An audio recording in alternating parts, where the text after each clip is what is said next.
Bonjour à tous et bienvenue sur votre chaîne YouTube BTS-MCO E41 Bloc 1.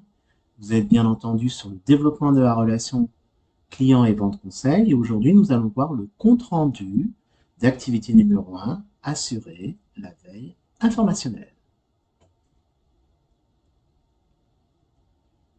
Aujourd'hui plus précisément nous allons voir la méthodologie pour faire votre première fiche qui est la fiche numéro 1. Si vous visualisez l'écran, je vous ai mis une capture d'écran je vous propose une fiche méthodique sur lequel vous allez pouvoir observer 5 points. 1, 2, 3, 4, 5, sur lequel nous allons voir ça un peu plus en détail. Donc la première partie, c'est le titre de l'activité. Vous êtes sur la fiche Assurer la veille informationnelle et sur, sur le titre de l'activité, vous allez devoir être un peu plus précis. C'est-à-dire que vous allez devoir trouver une activité précise. Et pour vous aider, je vais vous montrer un petit peu quelques astuces. Donc, pour rappel, la veille informationnelle se distingue par une veille commerciale et également une veille concurrentielle. C'est pour ça que sur le tableau que vous voyez devant vous, j'ai marqué un A et un B. Donc, la veille commerciale se repose finalement sur les tendances de marché et également sur la connaissance de votre unité commerciale et plus précisément sur votre branche d'activité. Donc, vous devez la distinguer par deux éléments. Les produits, c'est-à-dire, voilà, je vous ai mis quelques exemples, préparer des produits tendances, vous avez intégré une entreprise, donc la première des choses, c'est de les connaître et également de connaître ses particularités. Et enfin, les attentes clients, puisque vous avez une typologie de clients, parce que vous vendez un type de produit ou parce que vous êtes dans une enseigne qui a créé un type de client également. Ça, on reviendra sur les prochains chapitres. Vous avez donc la veille concurrentielle, vous devez analyser vos concurrents, puisque bien entendu, vous avez des concurrents. Les concurrents se reposent sur essentiellement 4 critères: les produits, services, prix, offre promotionnelle. Le numéro 2, les éventuelles alliances, les rachats avec d'autres concurrents. Numéro 3, leurs clients à eux, leur zone de chalandise. Et enfin, en numéro 4, leur circuit de distribution. Pour cela, avec ces éléments, vous êtes maintenant dans la phase de pouvoir définir le titre de votre activité. Donc, comme vous pouvez le voir, je vous ai mis l'exemple de Picard, l'exemple de Burger King et l'exemple du paradis du fruit. Voilà, vous avez sur Picard, j'ai décidé de m'orienter sur la qualité des produits surgelés, des normes en vigueur et des dernières innovations. Sur Burger King, j'ai identifié les menus les plus vendus et de les comparer à ses concurrents. Et enfin, pour les restaurants du fruit, j'essaie de connaître les fruits de saison et surtout un restaurant qui est l'équivalent du paradis du fruit. Sur la partie numéro 2, n'oubliez pas d'enseigner ces éléments. Donc, sur la partie candidat, je pense que ça sera assez facile pour vous. Sur l'unité commerciale, précisez la typologie de société. Donc, ça peut être souvent un nom propre, plus suivi les lettres de SA, Société Anonyme. Et enfin, l'adresse de votre unité commerciale, c'est-à-dire précisément là où vous faites votre expérience professionnelle. Enfin, le numéro 3, les compétences. Donc là, on est sur la compétence qui est mémorisée, c'est assurer la veille informationnelle. Tout simplement, sur l'autre partie, vous devez mettre des sous-compétences, c'est-à-dire des sous-compétences qui sont liées à la compétence assurer la veille informationnelle. Donc moi, je vous en ai mis un exemple. Cibler, collecter des informations, trier, analyser, diffuser. Et enfin, bien entendu, j'ai bien mis 3 points de suspension pour préciser par rapport à votre activité et votre environnement commercial.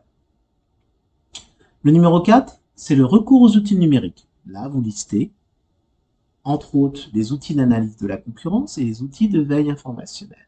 Donc là, je vous en ai laissé quelques exemples, comme Google Alert, sur les outils d'analyse de la concurrence, ou sur les outils de veille informationnelle, comme par exemple NetVibe, qui fait partie du système RSS, ou les newsletters. Vous devez, sur la partie 5, insérer les informations clés de votre unité commerciale, c'est-à-dire, première des choses, la date et la durée de la mission, c'est-à-dire combien de temps ça vous a pris pour faire cette veille. Bien entendu, cette veille se découpe en plusieurs phases. La préparation et le déroulement de suivi. La préparation prend un certain temps, donc précisez le nombre éventuellement de jours que vous avez passé dessus.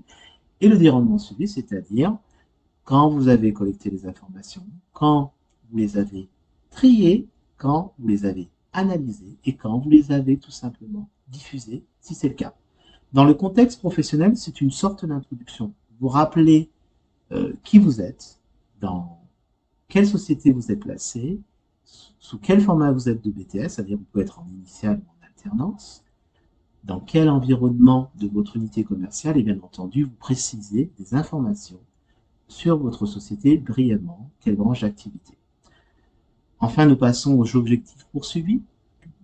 Moi, je vous donne la possibilité de les distinguer en objectif qualitatif, objectif quantitatif. Je vous conseille d'utiliser les verbes d'action pour montrer que vous êtes au cœur même de ces objectifs.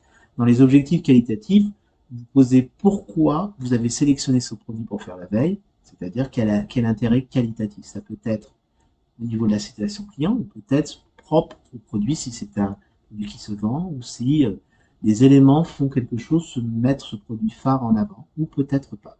Sur les objectifs quantitatifs, tout simplement, vous parlez en proportion de vente, c'est-à-dire si cette proportion de vente, à quel moment se vend-il, si c'est dans une saison particulière, s'il bénéficie d'offres promotionnelles ou s'il a un créneau horaire particulier de vente. Voilà, donc là, vous pouvez également comparer d'une année à une autre, mais c'est un tableau succinct.